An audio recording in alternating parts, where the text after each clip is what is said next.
Hey everyone, welcome to Strange Stories, where we explore near-death experiences and supernatural stories from people who've had a glimpse of the other side.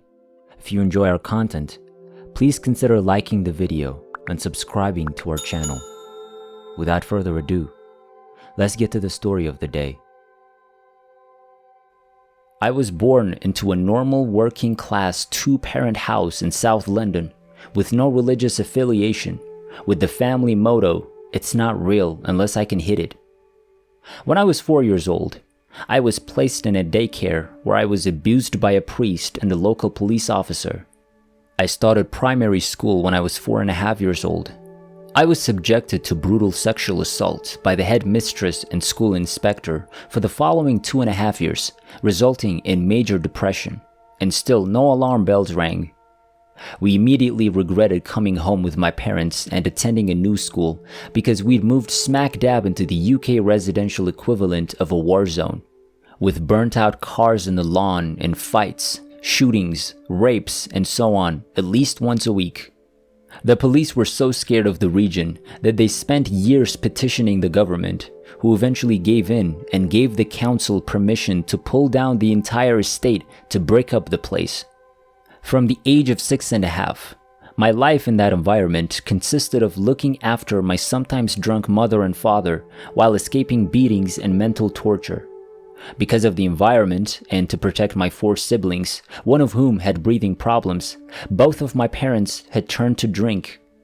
Every night was a battle of individuals attempting to break in, damaged windows, or hearing shouting and fighting. I saw and felt things throughout my childhood. I had premonitions and knew things I couldn't, or more significantly, shouldn't have known. But I don't want to dwell on that here since it's so broad and unbelievable that I'm happy there were always witnesses who were still alive. One night, I stood outside my house and watched as a man stepped out into the street and shot at a police officer through the front windshield of his car. My terror was palpable. I promptly went back to sleep. My father's yelling woke me up as he held my mother to the floor in the doorway, threatening to hit her. She was definitely inebriated. When he saw I was awake, he came to a halt. I forgive them both since neither were model parents, but you only get one set of parents, good or bad. And as I grew older, I realized that they were just kids themselves, attempting to make ends meet. We were leaving to relocate to the coast when I was 15, and I was still an outsider who was harassed for being the kid from London. I soon met my amazing wife, Lorraine, and we moved in together within 3 months since I realized I couldn't live without her. We moved into our first home in November 1998 and experienced so many paranormal events that the church urged the landlord to seal the unit. Instead, we called in Jim, a fantastic man who ultimately became my teacher. He was 5 feet nothing, Irish, with huge ears, and as wise as the hills, so I called him Yoda. Jim was a spiritualist medium who summoned me to his flat. Something happened that shifted my perspective and launched me on an interesting 10-year adventure to investigate diverse occurrences. My son was born in 1999. Again, an unbelievable story. We ultimately married in 2002 and had a baby girl in 2004 before moving to Ireland, where I lost my baby brother Daniel to sudden adult death in 2007. Daniel was the sibling I sat up all night watching breathe so he didn't die. It shattered me and I felt enraged. I fled Ireland with my family and fought to go from place to place in a state of destruction. The strain was increasing and my rage was unbearable. I walked into a doctor's office in May 2007 with a shoulder problem, and over the next 3 years, all of my medical records were so jumbled that I ended up on 24 medications that were not mine, as well as dozens of procedures and tests that were not mine.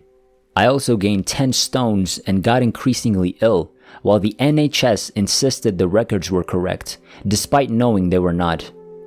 We spent one day with my brother-in-law since we were homeless and he had lost his mother.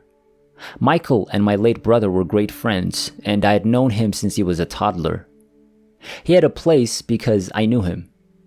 We needed a place to live, and he needed company, which benefited both of us. I rested on the bed and closed my eyes, and after a time, I saw a man's head appear before transforming into a snake, which startled me awake. I made my way downstairs, nervous because I don't like snakes. We ate and played cards because there was no TV in the living room at the time because we were waiting for one. We went to bed at 11 p.m., and because my daughter and son both had colds, I slept in the single along the wall with the baby and my wife and my son on the single on the other side of the room. I sat straight upright at 3 a.m. because there was a light. I knew it was this time because the digital alarm clock shined triumphantly, but it was not the only thing gleaming. It took my brain a moment to register that the entire room and everything in it sparkled with a magnificent light that didn't hurt my eyes. "Why is the sun up?" I recalled thinking.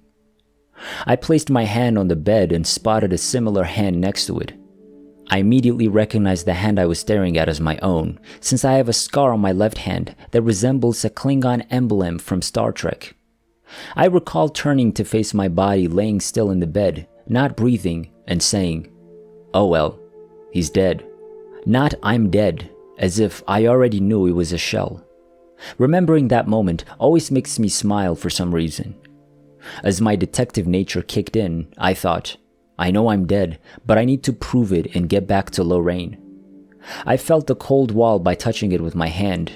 I looked around and noticed a white pair of sports socks shining on the top of the dresser, and I remember thinking to myself, how did she get them that bright? You think stupid things as a person, don't you? There was no fear, frightening feelings, or negativity, and I will fail spectacularly if I try to convey how I felt, but I will try.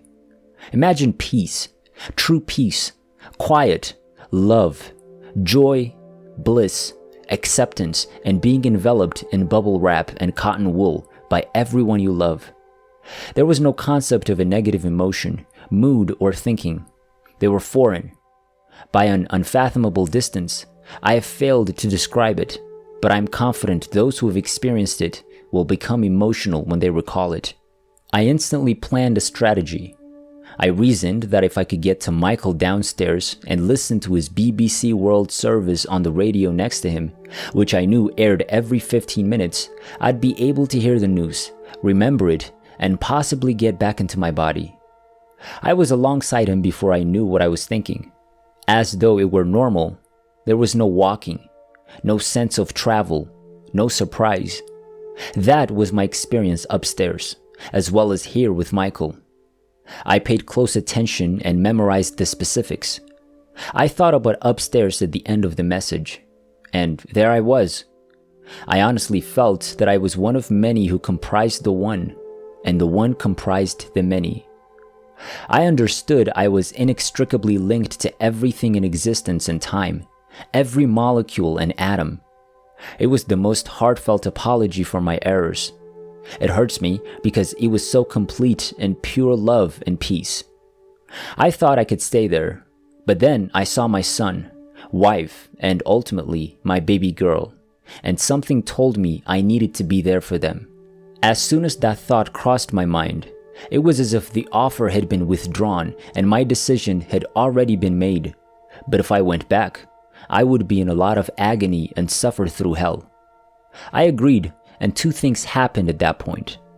One, I felt everything I'd ever done, said, didn't do, didn't say, and all outcomes as if my entire life was written out in feelings in all my choices, impossible to express.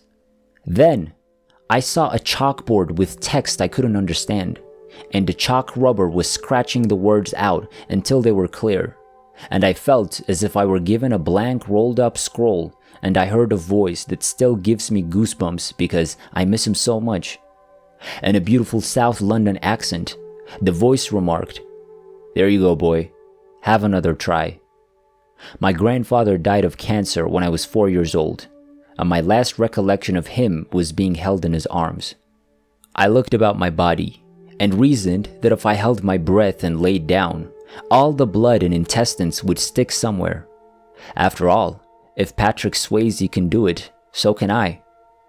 It felt like an empty suit of armor as I laid down and wrinkled my nose. I began to rock and tremble in an attempt to stick to something when the sound of fizzing like bursting candy combined with buzzing appeared all around my body, and I awoke in the dark, drawing a big breath, aching like hell. I woke my wife up, told her what had happened, filmed all I said, and later examined it, but first to the hospital. On Friday, July 19, 2009, I went to the hospital for a comprehensive cardiac examination.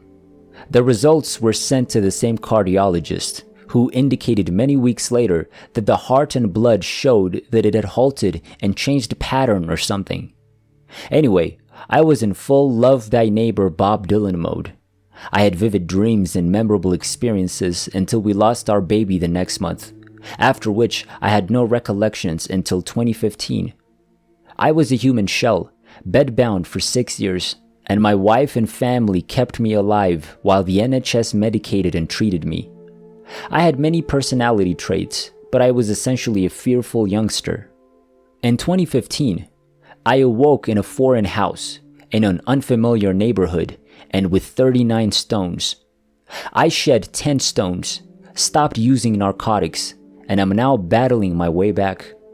I schooled both of my children, one of which is currently pursuing a career as a computer engineer, and the other as a nurse, while my wife is pursuing a career as an accountant.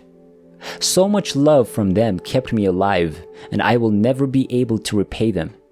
All I can do is give them everything I have, to push them and let them know I will always be there for them. I don't have an ego, no material desires, no desire for glory or anything else. I enjoy sitting quietly and observing the wind or rain, clouds in the sky, or simply sitting peacefully. I'm changed, and I know I touched God's face, or whatever you want to call the source. I was awakened last week by what sounded like hundreds of angels singing in unison in a vast hall. It was so loud that it shook my bedroom and caused the CCTV outside to flash at 4:44 a.m.